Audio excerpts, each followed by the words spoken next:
राजा बोला रात है, रानी बोली रात है, मंत्री बोला रात है, संतरी बोला रात है, ये सुबह सुबह की बात है।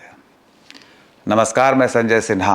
अभी सुबह सुबह आपके सामने एक सवाल लेकर आया हूँ। वो सवाल जिससे आज राह चलते मुझसे किसी ने पूछ लिया है। आज सुबह सुबह मुझसे किसी ने प्रश्न पूछा कि संजय जी, बेंगलुरु को क्या हो गया है। मैंने पूछा क्या हुआ, बेंगलुरु को क्या हुआ। पूछने वाले ने सुबह सुबह बताया कि वो बेंगलुरु गया था और अब उसने कान पकड़ लिया है कि चाहे दुनिया में कहीं चला जाएगा लेकिन बेंगलुरु कभी नहीं जाएगा। मैंने उससे पूछा क्या हो गया भाई। उसने बताया कि बेंगलुरु में ट्रैफिक का आलम अब ऐसा हो गया है कि संसार में अगर कहीं सबसे अधिक बिगड़ा हुआ कुछ ट्रैफिक है तो वो वहीं है।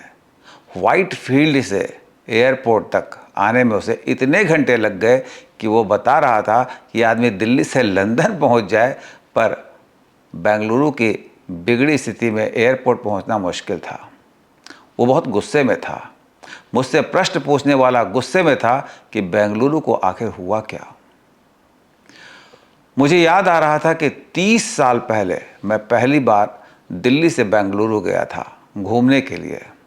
पूरा शहर दो बातों के लिए जाना जाता था। एक वो बगीचों का शहर था, दूसरा वो एयर कंडीशनड सिटी था। मतलब बेंगलुरु को यूं ही गार्डन सिटी नहीं कहते थे, वो वाकई गार्डन सिटी था और वहाँ का टेम्परेचर कमाल का था।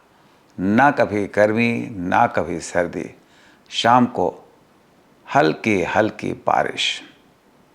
लोग बेंगलुरु घूमने जाते थे, वो पर्यटन स्थल था। लेकिन अचानक शहर को कुछ हो गया।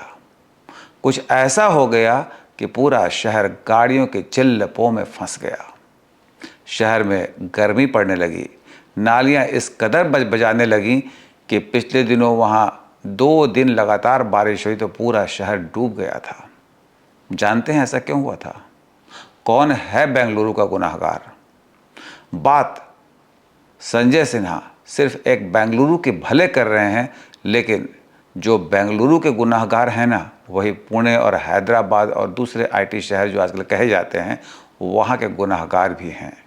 ये वही लोग हैं जो अपने कर्मचारियों से उम्मीद पाले बैठे हैं कि वो सप्ताह में 70 घंटे उनके लिए काम करें। इन्फोसिस, विप्रो, टीसीएस और ऐसी बहुत सारी यानी सैकड़ों कंपनियां हैं जो दोषी हैं बेंगलुरु, पुणे और हैदराबाद जैसे शहरों को बर्बाद करने के लिए। जिसने मुझसे सुबह सुबह ही ये सवाल पूछा, वो भले बात बेंगलुरु की कर रहा था, पर बात बहुत बिगड़ चुकी है और भी जगहों की। बात सिर्फ दोषी होने की नहीं, लोगों को रोजगार देने के नाम पर पूरे शहर की आबो हवा इन कंपनियों ने लूट ली और ये गुनाहगार हैं शहर की बर्बादी के। आपको पता होना चाहिए कि पहले जब कोई उद्योगपति सरकार के सामने उद्योग लगाने का प्रस्ताव लाता था तो सरकार उसे ऐसी जगह मुहैया कराती थी जहां कुछ नहीं होता था। सरकार कहती थी कि आप सिर्फ अपनी फैक्ट्री भर नहीं लगाएंगे, आप पूरा इंफ्रास्ट्रक्चर भी डेवलप करेंगे। मतलब हम आपको उजाड़ जगह देंगे, पूरा शहर आप बसाएंगे, आप फैक्ट्री खोलेंगे, लोगों को रोज़गार देंगे, उनके परिवार के रहने के लिए मकान बनवाएंगे, बच्चों के रहने के पढ़ने के लिए स्कूल बनवाएंगे, कॉलेज खोलेंगे, सिनेमा हॉल भी बनवाएंगे। यही नहीं, आप अस्पताल भी बनवाएंगे। मतलब पूरा शहर आप बसाएंगे और बदले में हम आपको बिजनेस करने की छूट देंगे। जमशेदपुर, डालमिया नगर, ऐसे बहुत सारे शहर हैं, ऐसी बहुत सारी कॉलोनीज़ हैं, ऐसी बहुत सारी जगहें हैं जहां लोगों को रोज़गार मिला तो उद्योगपतियों ने पूरा पूरा नगर भी विकसित किया। ये सही मायने में राष्ट्र का निर्माण था। पर ये तथाकथित आईटी सेक्टर वाली कंपनियों ने क्या किया? इन्फोसिस, विप्रो, टीसीएस, बहुत सारी कंपनियां, एसेंचर जैसी कंपनियों ने एक इमारत बनवाकर हज़ारों लोगों को रोज़गार दिया, बदले में पूरे शहर की आबो हवा लूट ली। कल्पना कीजिए, एक कंपनी में 10,000 लोग काम करते हैं। इसका अर्थ ये हुआ कि वहाँ अचानक 40,000 लोगों की आबादी बढ़ गई।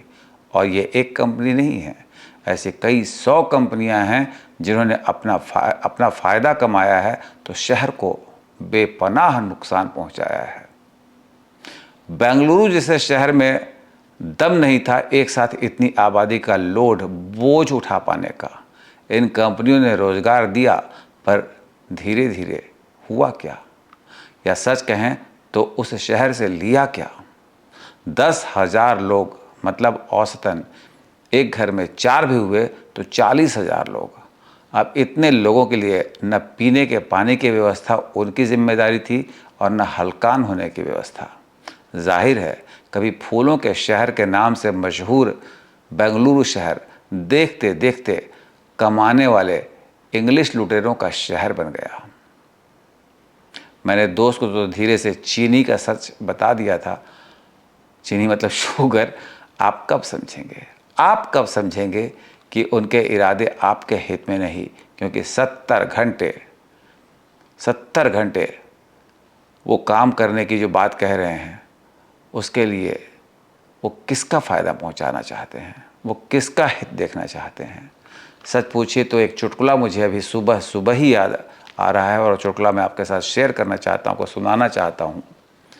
कि चुटकुला इस तरीके से है कि एक बार एक कंपनी के मालिक ने नई गाड़ी खरीदी, तो पूरा स्टाफ उन्हें कॉन्ग्रेचुलेट करने के लिए गया, उन्हें शुभकामना देने के लिए गया। उन्होंने, मालिक ने बहुत बड़ा मतलब जश्न भी रखा था कि उन्होंने कोई बहुत महंगी गाड़ी, मेरे ख्याल से लैम्बोर्गिनी या फेरारी खरीदी थी।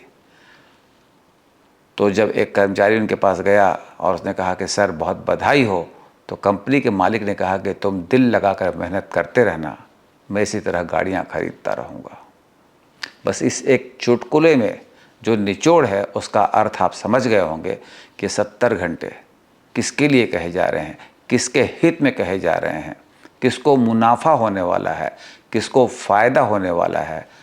बस बात सुबह सुबह की थी, तो मैं सोचा कि आपके सामने आकर उस प्रश्न का जवाब दे दूं जो प्रश्न मुझसे सुबह सुबह किसी ने किया। कल भी सुबह सुबह आऊँगा किसी और का सवाल लेकर। फिलहाल अपने दोस्त संजय सिन्हा को विदा दें। नमस्कार।